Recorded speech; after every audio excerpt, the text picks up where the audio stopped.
सभी उत्तराखंड वासियों को मेरा नमस्कार, सबको मेरा प्रणाम।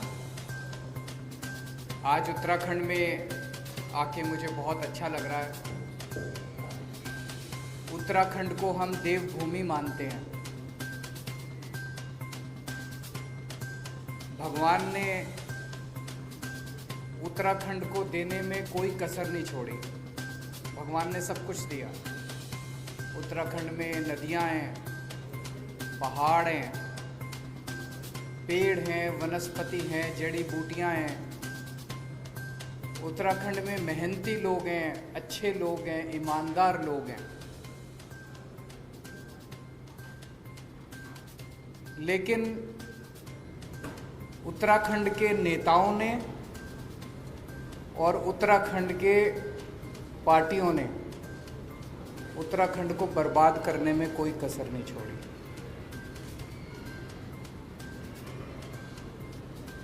आज उत्तराखंड के अंदर दो पार्टियां हैं।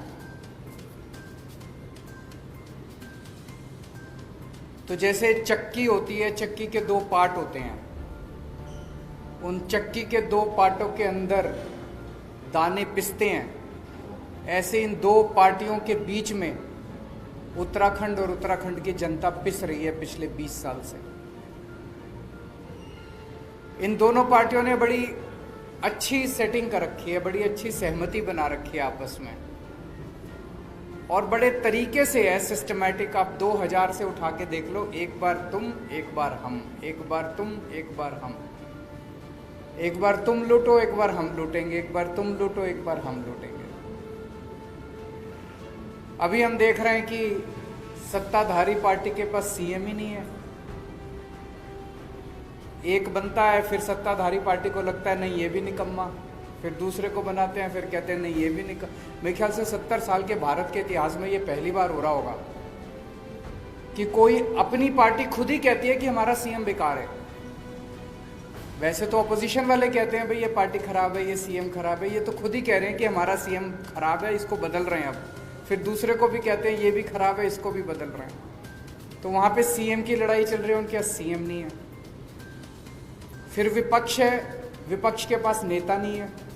वहां पे विपक्ष का नेता चुनने के लिए पिछले महीने भर से दिल्ली के अंदर दिल्ली के चक्कर काटे जा रहे हैं। उत्तराखंड की जनता के विकास के बारे में कौन सोचेगा? क्या इन दोनों पार्टियों में से किसी भी पार्टी को उत्तराखंड की जनता की चिंता है? उत्तराखंड की जनता के बारे में कौन सोचेगा? उत्तराखंड के विकास के बारे में कौन सोचेगा? इन दोनों पार्टियों को कोई परवाह नहीं है। दोनों पार्टियां केवल सत्ता की लड़ाई लड़ रही हैं, कुर्सी की लड़ाई लड़ रही हैं। आज इतनी महंगाई हो गई है, एक आम आदमी को अपना परिवार चलाना मुश्किल होता जा रहा है। हर चीज महंगी होती जा रही है। जैसा भी कर्नल साहब ने कहा, किसी भी परिवार में चले जाओ, सबसे ज्यादा दुखी कौन है? खासकर महिलाएं हैं। क्यों? आदमी कमाता है, कमा के महीने के अंत में अपने घर में अपनी धर्मपत्नी को, माँ को, बहन को लाके पैसे उसके हाथ में रख देता है। फिर पूरा महीने का खर्चा तो बेचारी महिला को चलाना पड़ता है। आमदनी बढ़ नहीं रही, खर्चे बढ़ते जा रहे हैं, महंगाई बढ़ती जा रही है। मेरा ये कहना है कि उत्तराखंड जो कि बिजली बनाता है, जो कि दूसरे राज्यों को बिजली देता है, दूसरे राज्यों को बिजली बेचता है, उत्तराखंड के अपने वासियों को बिजली इतनी महंगी क्यों मिलती है? क्या कभी किसी भी सरकार ने उत्तराखंड वासियों को फ्री में बिजली या सस्ती बिजली देने के बारे में सोचा? नहीं सोचा। उनके पास टाइम ही नहीं है। वो तो अपनी सत्ता की लड़ाई में लगे हुए हैं। जब टेहरी बांध बनाया गया था, टेहरी बांध बनाने के लिए जिन लोगों की जमीनें ली गई थी, जिन लोगों के रिसोर्सेज लिए गए थे, उनको वादा किया गया था कि तुम लोगों को कम से कम फ्री में बिजली दी जाएगी। किया गया था कि नहीं किया गया? क्या उनको फ्री में आज तक बिजली मिली? उनको भी बिजली नहीं दी। जो उनको वादा था, उनको भी बिजली फ्री में नहीं दी। कुछ दिन पहले, अभी 4-5 दिन पहले मैंने टीवी में सुना कि उत्तराखंड के बिजली मंत्री ने ऐलान किया कि हम 100 यूनिट बिजली फ्री देंगे और 100 से 200 यूनिट बिजली हाफ रेट देंगे। मुझे बहुत अच्छा लगा कि उत्तराखंड के लोगों को कुछ तो फायदा होगा। लेकिन मैं सोच रहा था कि चुनाव के 6 महीने पहले ये वादा कर रहे हैं, ये अपने वादे पे टिकेंगे नहीं टिकेंगे। इनके एक बहुत बड़े नेता ने एक बारी कमेंट किया था, जब उनसे पूछा गया जी आपने कहा था 15-15 लाख रुपए देंगे, बोले ये तो चुनावी जुमला होता है। तो जब उन्होंने ऐलान किया कि 100 यूनिट बिजली फ्री देंगे, तो मेरे मन में एक शंका थी, एक खुशी भी थी, एक शंका भी थी कि पता नहीं ये पूरी करेंगे नहीं करेंगे। मेरी शंका 24 घंटे में उसका निवारण हो गया। उसके 24 घंटे के अंदर यहाँ के मुख्यमंत्री ने कह दिया ऐसा कोई प्रस्ताव नहीं है, हम बिजली मुफ्त नहीं देने वाले। तो आपको 6 महीने का इंतजार भी नहीं करना पड़ा। चुनाव उन्होंने खुद ही कह दिया ये चुनावी जुमला था, हम बिजली फ्री नहीं देने वाले। दिल्ली में उत्तराखंड के बहुत लोग रहते हैं। मुझे तो लगता है शायद उत्तराखंड के हर परिवार से या तो कोई दिल्ली में रहता होगा, या दोस्त होगा, या रिश्तेदार होगा। लगभग हर परिवार का कुछ ना कुछ दिल्ली से रिश्ता जरूर है। और जब आपस में दिल्ली से उत्तराखंड के जो निवासी हैं, दिल्ली में रहते हैं, वो आते हैं वापस, चर्चा करते हैं, फोन पे बात होती है, तो वो बताते हैं कि दिल्ली में किस तरह से विकास हो रहा है। जो काम 70 साल में सारी पार्टियां मिलकर देश के किसी भी कोने में नहीं कर पाई, वो काम आज दिल्ली के अंदर हो रहे हैं।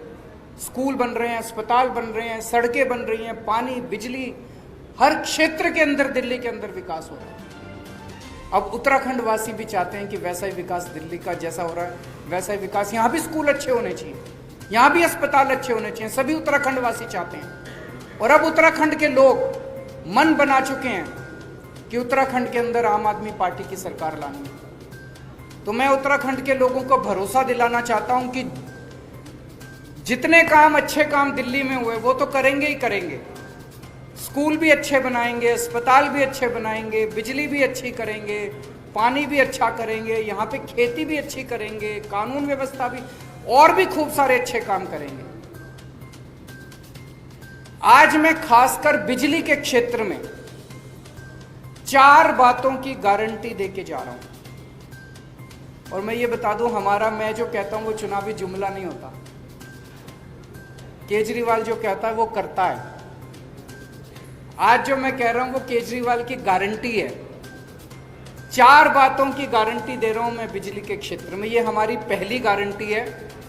पहली गारंटी का मतलब अगले महीने फिर आऊंगा एक और बात करने के लिए, फिर उसके अगले महीने फिर आऊंगा एक और बात करने के लिए।